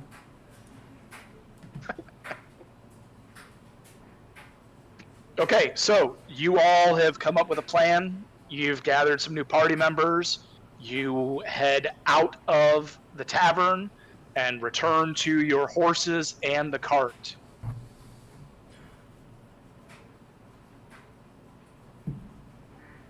Let's Are we gonna go take a look before we start going out there? So, who was donating their horse to the cart? Warren. Why? Why not Anvir? Above the table.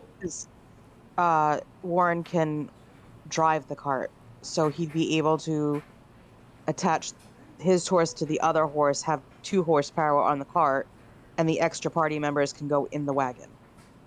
I mean, we could have 3 as well. Anvir can fly. Yeah, I mean, but that also works. You can hand it off to somebody else. Yeah, let's do that. If somebody else wants to get on the horse. Lighten the load on the cart a little bit. just take into account though that that's gonna tire Anvir out at some point. There's a cart for that. Okay.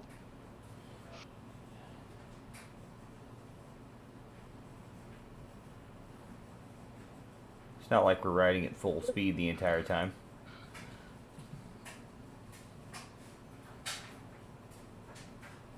I say we get a look-see to see what we're up against, and then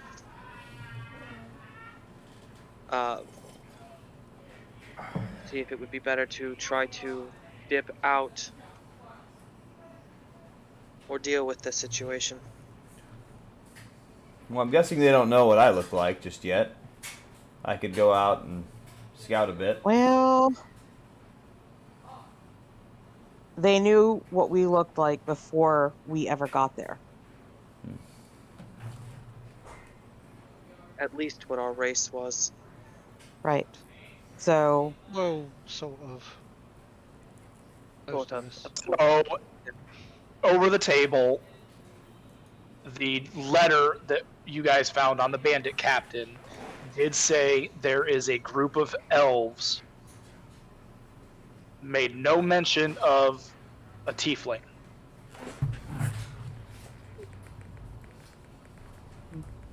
Sorry, can you repeat? So the letter that the party found on the bandit captain, the mercenary captain, at the end of the first session last week, is posted in the in-game notes under this category. It says in the letter that distinctly says there is a group of elves the letter made Right. no mention about a tiefling. And your party does now have 2 tieflings. What she was talking about was the fact that if they knew we were elves before we got, while we were in Alinar without having anything going on, there's no telling that if they have the ability to find out who else has joined us, is what she was getting at. Alright. Well, I don't think they would know, like, wouldn't they not know, like, especially, like, We just picked since them up, yeah. yeah. So, like, unless, like, their scouts are, like, really fast, I doubt that they would know. They also wouldn't be able to get through the ward of protection, so. Which is why we suggested. What Zeos was suggesting a little bit ago. He is able to see through the shadow veil. Now, granted, all of you guys can see through the shadow veil because the way the shadow veil works surrounding Silvaria and Stormborn, we discussed this at the beginning of last session, because last session was more of a session 0 and session 1 combined. The shadow veil surrounding Silvaria and Stormborn only appears to those who have ill intentions towards the land of Stormborn, the Stormborn dukedom. So all of you are inside of the Stormborn dukedom right now. You all can see without any issues because you all do not have any ill intentions towards Stormborn.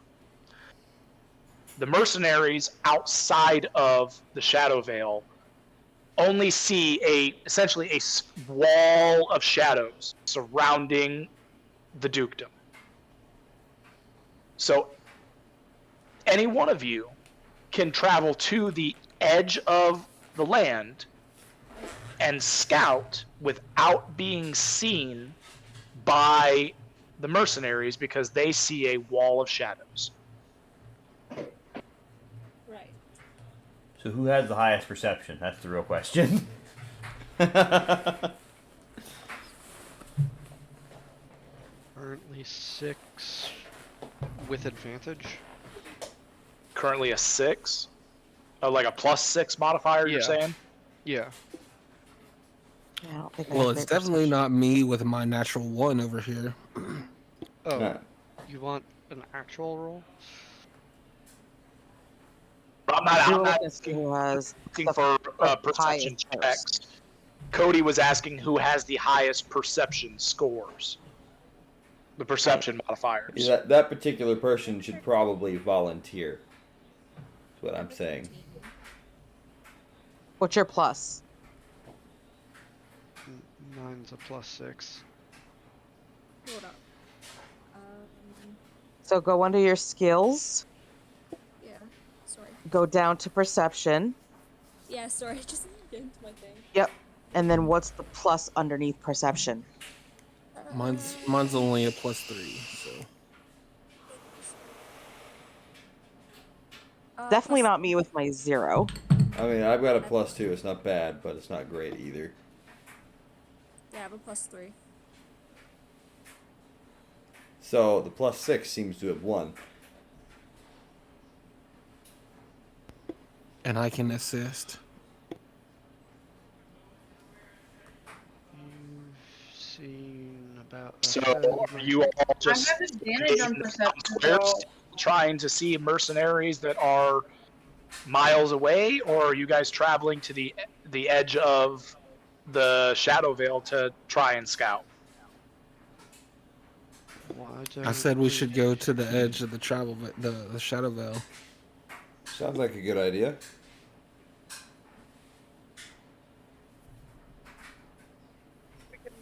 Is the entire party going, or just a select few? I mean, I think we should probably just have a select few go through and.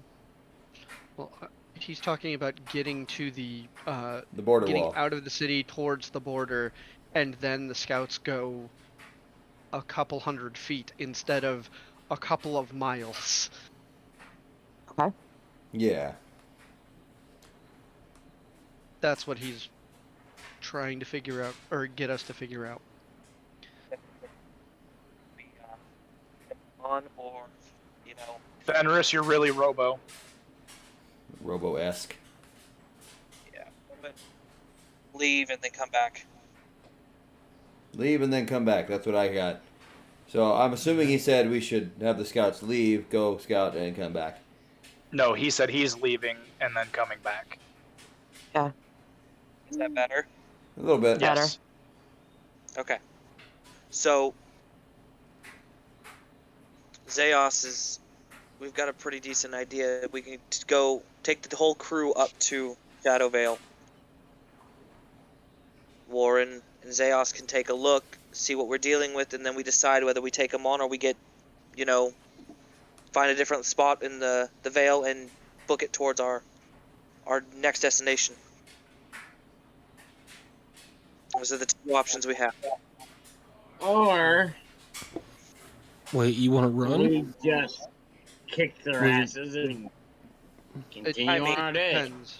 That We're a sounds like party of pain. 10. We see. We're a party of 10. If there's 100 mercenaries out there, I'm not taking those chances. That's a terrible idea. I will. You're a terrible idea, and I'm not going back to any kind of locking up. Not happening. Seduction only gets you so far, as he looks to the bard.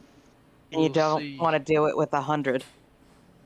That We'll sounds see painful. What the actual chances are once we get out there. We right now just have hearsay. Granted, Exactly. they were reports from the guards from around here, but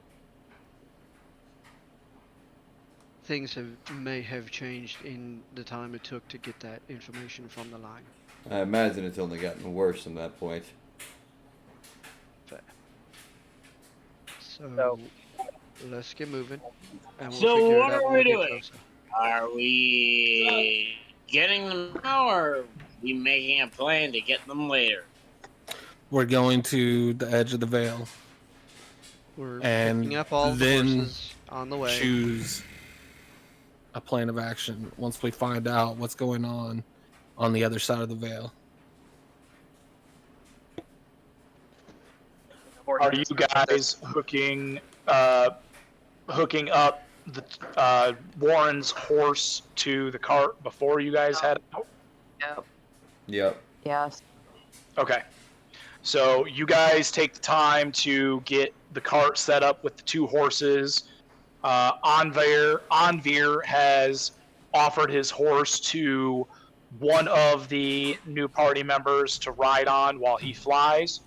You all bid farewell to Ariel in the tavern and settle up your debt for your rooms and head to the edge of Silvaria. You come to the edge of the Shadow Vale. What are you guys doing from here? I hop down out of the cart, or wagon. I leave my weapons up on the cart, on the driver's panel. We doing this? Yeah, let's do it. You see him take off the cloak, toss it up onto the seat, and walk out towards the shadow. And as soon as he passes through the curtain... Nope. We can see through it. Yeah, we can see through it. We don't need to go into it or. I'm not going all the way through. I'm doing a slightly different thing. I'm just stepping just barely in, so I don't freak out our brand new friends. They can see through it though. Yeah, it doesn't matter. We can see through it. He doesn't think about that. Okay. When steps Zeos sees you start to walk in, he's gonna grab your arm. Are you sure? We don't need to go in. We can see. I'll see through it.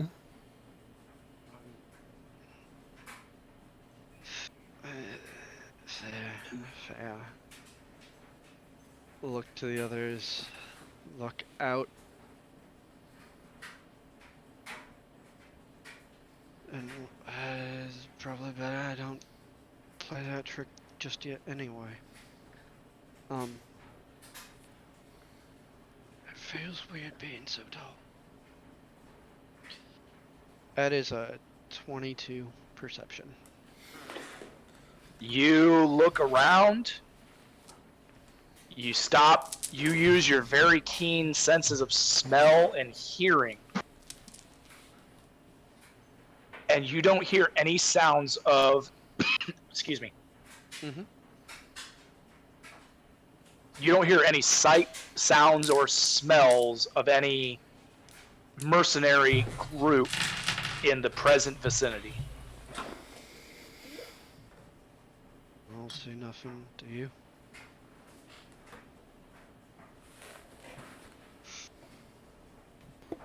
Not here. Shall we take a trip around? 100 feet either way. Over the table real quick. If we went all the way around the Shadow Veil, around this area, how long would that take us?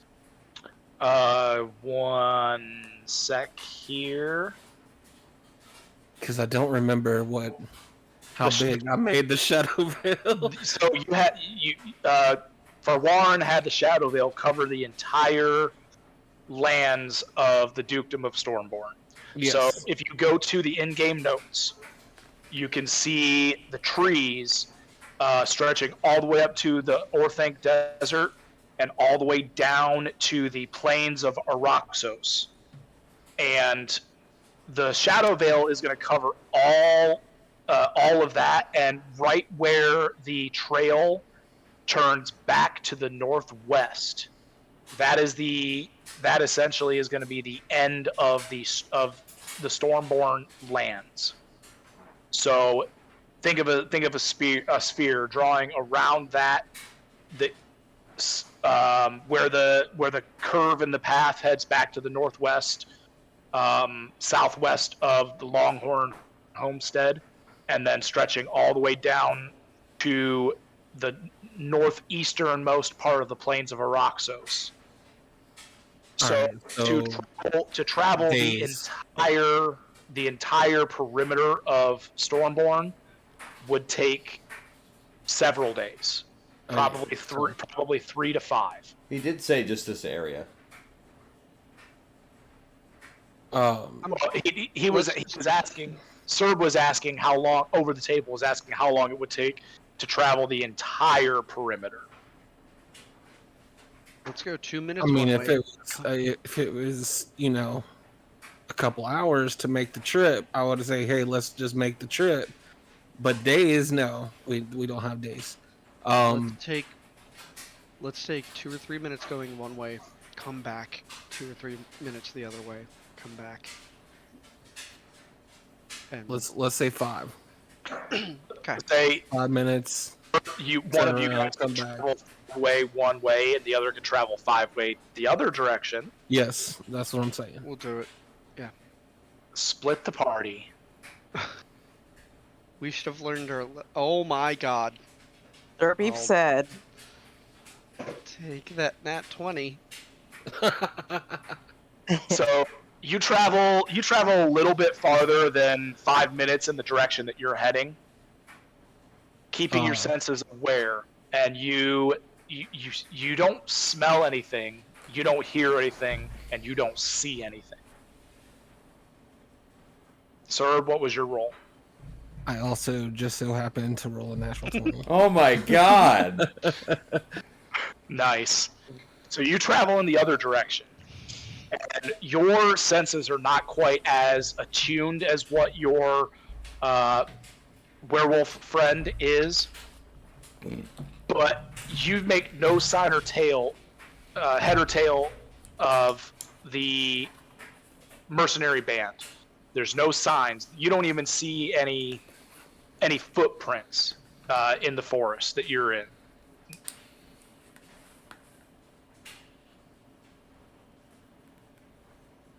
After a short time, you both meet back at the main trail with the rest of the party.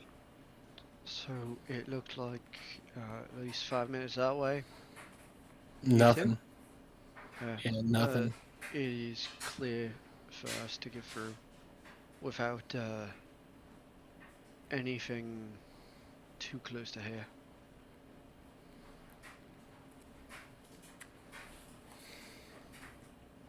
If the path is I clear, don't then I should don't we I don't just like being in this open area. This doesn't feel right to me. Just saying.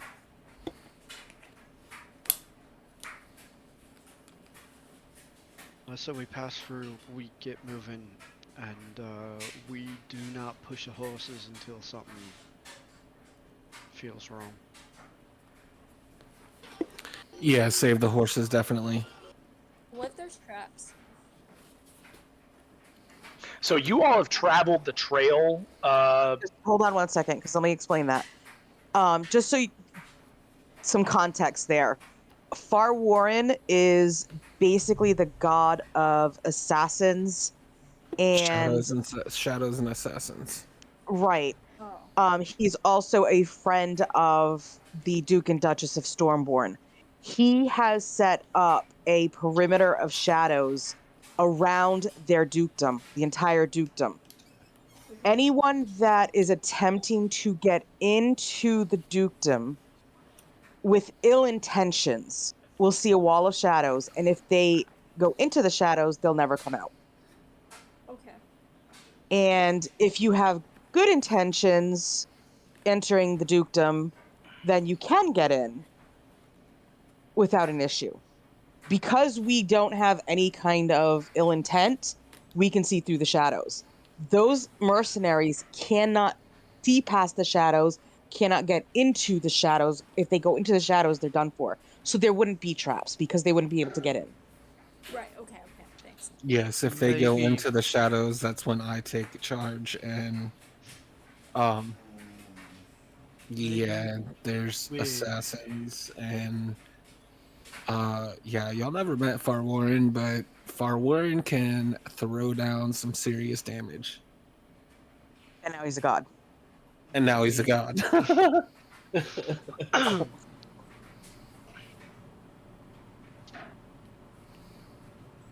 I'd like one other person is also able to take charge of the horses if things start getting rough. To be up here in the driver's seat with me.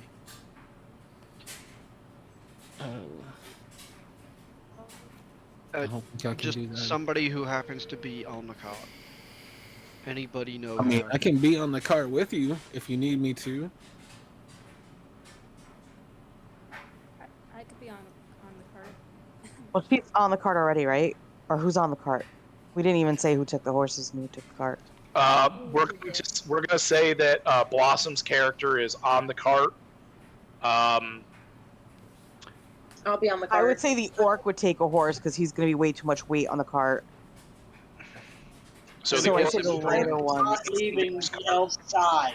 You can still be at okay. Be on board next to the cart. No, like he's always combat ready at any given time. Are you just walking? Yeah, he's just walking. He cannot be walking with 3 months. He can have my warhorse riding next to the cart. How about that? Does that work for you, Genji? He will alternate, but whenever he is on a horse, he is never anywhere from the elf side at any given time. That's fair. You don't have to be too far from My the own cart. protection detail. Just as long as you're not like getting the horse underneath the wheels, we're fine. Okay, so then those that are on the cart are Valis. Sorry, Brenna, I don't know your character's name yet. Kaylee. Kaylee. And Blossom's character. I'm not sure if this is the correct pronunciation. Sylvere. And then Max and Warren are up front driving the cart. Sounds good.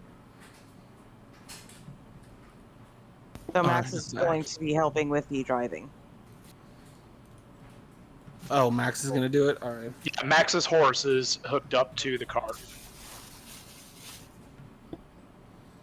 So that works. we have enough people, we have enough horses and all of that. And if things get hairy, things can get hairy. Also, I think, with it being clear, we take off now. And if we are truly the ones who brought this problem, we may end up bringing the problem with us. So we Other- relieve that problem from the rest of the dukedom here. Well, either that or they got eaten by the knows? Shadow Bale. Yeah, maybe they were just stupid enough to try and walk through. We can hope. I'm just putting out any possibility. But we should probably get moving. I think so too. And where exactly are you guys journeying to? We're gonna start our path to the mountain. Well, Start here's your the question. Here's my question. We were, and I'm going to bring this up in character after I say this because I want to make sure I'm saying it right out over the table.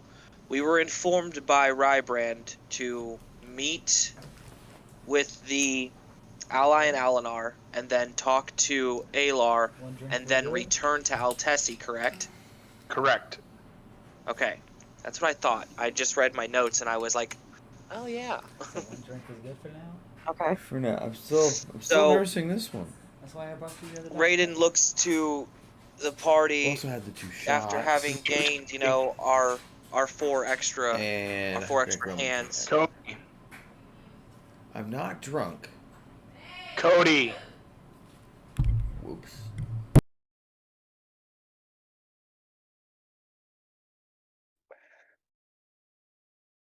It's probably still about 2 months travel back to Altessi. And then It probably is. about It is officially 2 weeks taking the main road from Storborn to Altessi. I can probably do the 2 weeks, get to Altessi, give this report, and probably head into the Dragon Tooth Mountains. Find out if the king possibly has anything new since we've been gone. Maybe a better way of travel other than, 3 to 4 months, give or take a couple weeks. But I think we should report. It was what he had asked of us after we spoke with Alar. Didn't we ask for a way to contact? Yeah, don't we have No, a we did. sending stone or No, that was other campaign, buddy. Yep.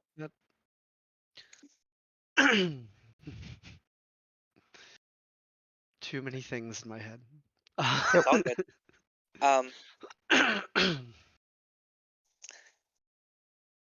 So we point towards the direction of Altessi and start off.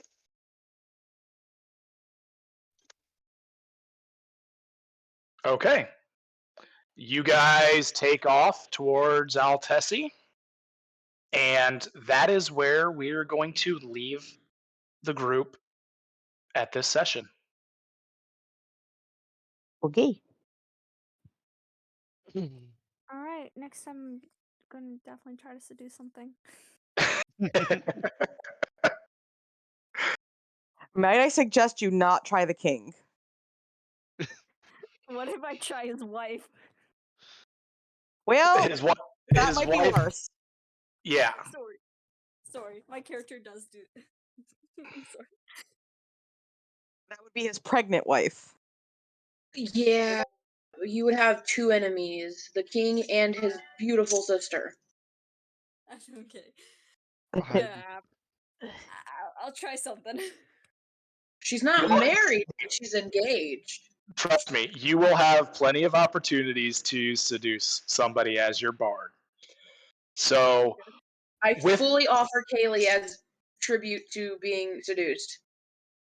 Seduce the werewolf babe.